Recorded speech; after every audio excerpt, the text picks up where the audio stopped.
Hello guys, నేను ఇక్కడ మా పిల్లల కోసం ఉప్మా అయితే చేస్తున్నాను అనమాట. సో ముందుగా ప్యాన్ హీట్ ఎక్కిన తర్వాత అందులోకి అయితే బొంబాయి రవ్వ అయితే వేసాను అనమాట. నీట్గా అయితే రోస్ట్ చేసుకోవాలి బొంబాయి రవ్వని. ఆ తర్వాత పక్కన ప్లేట్లో పెట్టేసుకున్న తర్వాత అదే ప్యాన్లో ఆయిల్ కూడా వేసుకున్నాను. నేను టేబుల్ సరిపడా ఆయిల్ అయితే వేసుకున్నాను. ఆయిల్ హీట్ ఎక్కిన తర్వాత నేను ఇందులోకి ఫస్ట్ పోపు గింజలు అనమాట, ఆవాలు, జీలకర్ర, శనగపప్పు అయితే వేసుకున్నాను అనమాట. ఇవి కూడా కొంచెం లైట్గా రోస్ట్ అయిన తర్వాత కట్ చేసి పెట్టుకున్న ఉల్లిపాయ ముక్కలు, ఇంకా పచ్చిమిరపకాయలు అనమాట.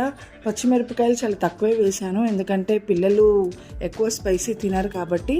నేను అంతే ఓన్లీ త్రీ చిల్లీస్ అయితే తీసుకున్నాను అనమాట. తర్వాత లైట్గా వేగిన తర్వాత అందులోకి నేను టొమాటో ముక్కలు కూడా వేసాను అనమాట. ఓన్లీ 1 టమాటా తీసుకున్నాను.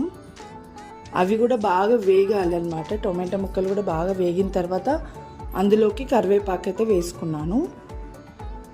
ఆల్మోస్ట్ అయితే అన్ని కర్రీస్లో కానీ ఎందులో అయినా కానీ ఇవైతే మెయిన్ ఇంగ్రీడియంట్స్ కదా, ఇవైతే కంపల్సరీ ఉండాలి. అండ్ ఇందులోకి సాల్ట్ కూడా వేసుకున్నాను అనమాట. సాల్ట్ కూడా వేసుకుంటే కొంచెం ఫాస్ట్గా మగ్గుతున్నాయి అనమాట. మగ్గిన తర్వాత అందులోకి సరిపడే వాటర్ అయితే వేసుకోవాలన్నమాట. నేనైతే 2 గ్లాస్ ఆఫ్ బొంబాయి రవ్వ తీసుకున్నాను. అండ్ అందులోకి వాటర్ కూడా నేను 4 గ్లాసెస్ ఆఫ్ వాటర్ అయితే తీసుకున్నాను. వాటర్ బాగా ఉడికిన తర్వాత అయితే బొంబాయి రవ్వ అయితే వేసుకొని బాగా కలపాలి, ఉంటలు కట్టకుండా కలుపుకోవాలన్నమాట.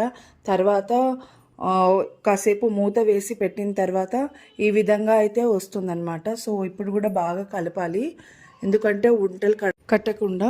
అండ్ చూసారు కదా, ఫైనల్గా అయితే ఉప్మా అయితే రెడీ అయిపోయింది. చాలా తక్కువ ఇంగ్రీడియంట్స్ అయితే నేను పిల్లల కోసం చేశాను, చాలా బాగా వచ్చింది. సో ఇంతే ఈ mini vlog. Thank you for watching. Bye.